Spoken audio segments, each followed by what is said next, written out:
I think that Germany has played a rather big role in let's say, creating foundation for the Finnish society. Not only economic impact, but scientific, cultural, even political impact.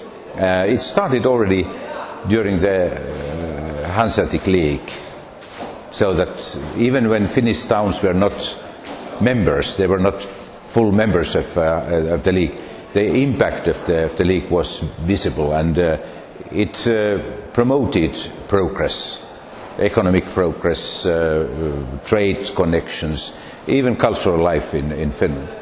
And again, in my memories is what happened early 1990s when Finland joined the European Union. I think Germany had strategic interest to get Nordic countries on board. Sweden and Finland decided to join, Norway not.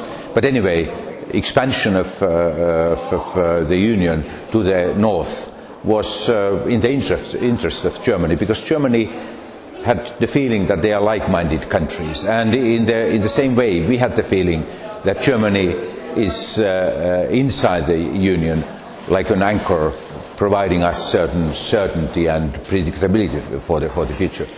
When looking at the future, I'm optimistic about technology, so I'm enthusiastic about technologies, and I believe that is the sector where Finland and Germany can do a lot. Digitalization is very often mentioned, and that's important. But then there is another big issue, and it's bioeconomy and even circular bioeconomy. So that combination of bio-based life combined with circular economy, which means that we are not misusing any resources. I can imagine that Finland and Germany, or Germany and Nordic countries together, have a great interest in the European Union in promoting that. And it doesn't happen within the next 4 or 5 years.